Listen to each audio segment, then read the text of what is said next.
ನೋಡ್ತಾ ಇದ್ದೀರಾ news pulse. ನಾನು ಶಿವರಾಜ್.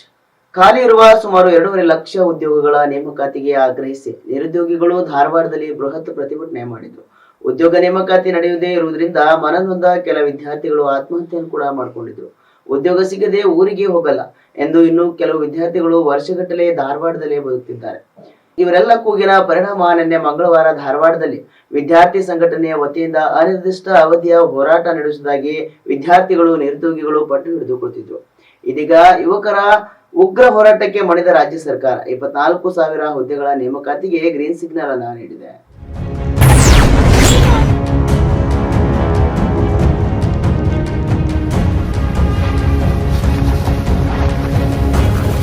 ಹೌದು, ಉದ್ಯೋಗದ ನಿರೀಕ್ಷೆಯಲ್ಲಿರುವ ಯುವಕರು ಬೆಳಿಗ್ಗೆ 10ರಿಂದ ಸಂಜೆ 5ರವರೆಗೆ ನಿರಂತರ 7 ಗಂಟೆಗಳ ಕಾಲ ಹೋರಾಟ ನಡೆಸಿ ಮೆರವಣಿಗೆ ನಡೆಸಿ ಆಕ್ರೋಶವನ್ನ ವ್ಯಕ್ತಪಡಿಸಿದ್ರು.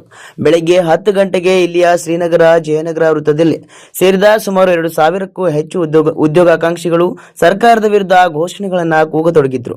ಸ್ವತಃ ಪೊಲೀಸ್ ಆಯುಕ್ತ ಎನ್ ಶಶಿಕುಮಾರ್ ಆಗಮಿಸಿ ಉದ್ಯೋಗಾಕಾಂಕ್ಷಿಗಳನ್ನ ಸಮಾಧಾನ ಪಡಿಸಲು ಯತ್ನಿಸಿದ್ದಾದರೂ ಅವರ ಪ್ರಯತ್ನ ವಿಫಲವಾಯಿತು. ಕೆಲ ಹೊತ್ತು ಪೊಲೀಸ್ ಆಯುಕ್ತರನ್ನೇ ಸುತ್ತುವರಿದು ಉದ್ಯೋಗಾಕಾಂಕ್ಷಿಗಳು ತಮ್ಮ ಆಕ್ರೋಶವನ್ನ ಹೊರಹಾಕಿದ್ರು. ಕೆಲವರಂತೂ ಕಾಲಿಗೆ ಬಿದ್ದು ಕಣ್ಣೀರು ಹಾಕುತ್ತಾ ನಮಗೆ ಉದ್ಯೋಗ ಕೊಡಿ ಎಂದು ತುಂಬಾಲು ಬಿದ್ದ ಪ್ರಸಂಗಗಳು ಸಹ ನಡೆದವು. ಪ್ರತಿಭಟನೆಯ ಕಾವು ತೀವ್ರ ಸ್ವರೂಪ ಪಡೆಯುತ್ತಿದ್ದಂತೆ ಪ್ರತಿಭಟನೆಯು ನೇತೃತ್ವ ವಹಿಸಿದ್ದ ಅಖಿಲ ಕರ್ನಾಟಕ ವಿದ್ಯಾರ್ಥಿಗಳ ಸಂಘದ ರಾಜ್ಯಾಧ್ಯಕ್ಷ ಕಾಂತಕುಮಾರ್ ಅವರನ್ನ ಪೊಲೀಸರು ವಶಕ್ಕೆ ಪಡೆದರು. ಆದರೆ ಉದ್ಯೋಗಾಕಾಂಕ್ಷಿಗಳ ತೀವ್ರ ಆಗ್ರಹದ ಹಿನ್ನೆಲೆಯಲ್ಲಿ ಮತ್ತೆ ಅವರನ್ನ ಪ್ರತಿಭಟನಾ ಸ್ಥಳಕ್ಕೆ ಕರೆತರಲಾಯಿತು.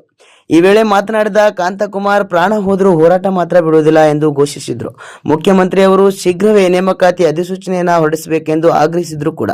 ಧಾರವಾಡದಲ್ಲಿ ಯುವಕರ ಕಿಚ್ಚು ಜೋರಾಗುತ್ತಿದ್ದಂತೆ ಕರ್ನಾಟಕ ಆರ್ಥಿಕ ಇಲಾಖೆಯು 24,000 ಹುದ್ದೆಗಳ ನೇಮಕಾತಿಗೆ ಮಂಜೂರಾತಿ ನೀಡಿದೆ. Bureau report, news pulse, Dharwad.